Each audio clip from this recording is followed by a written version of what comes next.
Évangile de Jésus-Christ selon saint Luc. En ce temps-là, Jésus prit avec lui Pierre, Jean et Jacques, et il gravit la montagne pour prier. Pendant qu'il priait, l'aspect de son visage devint autre, et son vêtement devint d'une blancheur éblouissante. Voici que 2 hommes s'entretenaient avec lui. C'étaient Moïse et Élie, apparus dans la gloire. Ils parlaient de son départ qui allait s'accomplir à Jérusalem.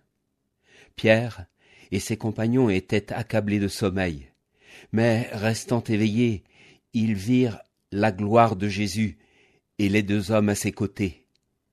Ces derniers s'éloignaient de lui quand Pierre dit à Jésus : « Maître, il est bon que nous soyons ici. Faisons 3 tentes, une pour toi, une pour Moïse et une pour Élie. » Il ne savait pas ce qu'il disait. Pierre n'avait pas fini de parler qu'une nuée survint et les couvrit de son ombre. Ils furent saisis de frayeur lorsqu'ils y pénétrèrent. Et de la nuée, une voix se fit entendre. « Celui-ci est mon fils, celui que j'ai choisi. Écoutez-le. » Et pendant que la voix se faisait entendre, il n'y avait plus que Jésus seul. Les disciples gardèrent le silence et, en ce jour-là, ils ne rapportèrent à personne rien de ce qu'ils avaient vu.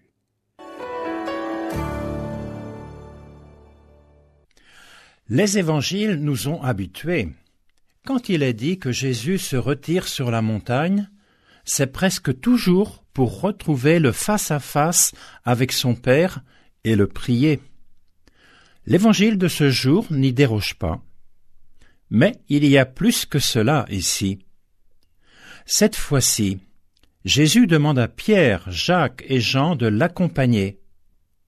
Il veut les faire participer à l'intimité entre Jésus et son Père, et par là dévoiler son identité.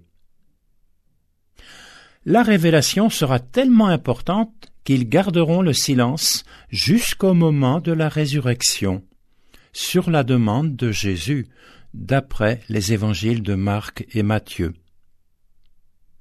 Oui, c'est un autre visage de Jésus qu'il leur est donné de voir, comme une identité cachée qui est mise en pleine lumière.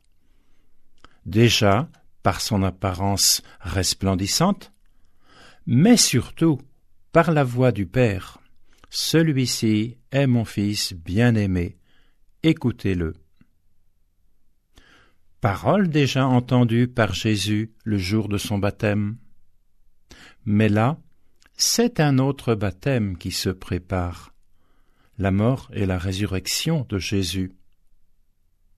Ne vient-il pas de l'annoncer aux 12 dans les lignes qui précèdent celles d'aujourd'hui? Tout se passe comme si Jésus voulait leur donner la force de traverser la nuit qui s'annonce. Il pense à ses disciples et au séisme qui va tomber sur eux. Les 3 disciples sont un peu perdus. Ils sont accablés de sommeil, nous dit l'Évangile. Et Pierre fait une proposition décalée. On le comprend. Il voudrait arrêter l'image et surtout le temps sur cette vision bienheureuse où il est si facile de croire en voyant. Et nous souvenons-nous d'avoir vécu un événement qui avait l'allure d'une transfiguration. Je veux dire, voir des visages plutôt fermés ou inexpressifs qui passent à une joie radieuse. On peut penser à 2 amoureux qui se retrouvent à la fin de la journée, à de jeunes parents qui s'émerveillent devant les progrès de leur bébé, à ceux qui retrouvent un travail après une longue attente, ou encore à des amis qui se retrouvent après une longue séparation. Il y a quelques années, La célébration de confirmation des adultes avait eu lieu à l'église de Boueuil. Je me suis mis à regarder les visages des confirmés au moment de l'onction par notre évêque. Là, j'ai vu des visages radieux et parfois saisis par l'émotion. Ce qui se passe réellement pour chaque confirmant leur appartient, mais il nous est donné d'être témoins que ce moment est important pour eux. Dans la deuxième lecture de ce dimanche, saint Paul a eu cette parole.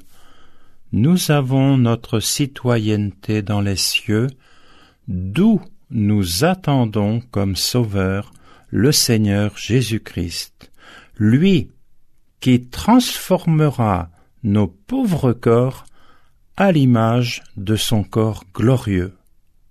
Nous sommes donc concernés au plus près. L'évangile du jour était commenté par le père Pierre Lemaître, prêtre coopérateur au service de la parole.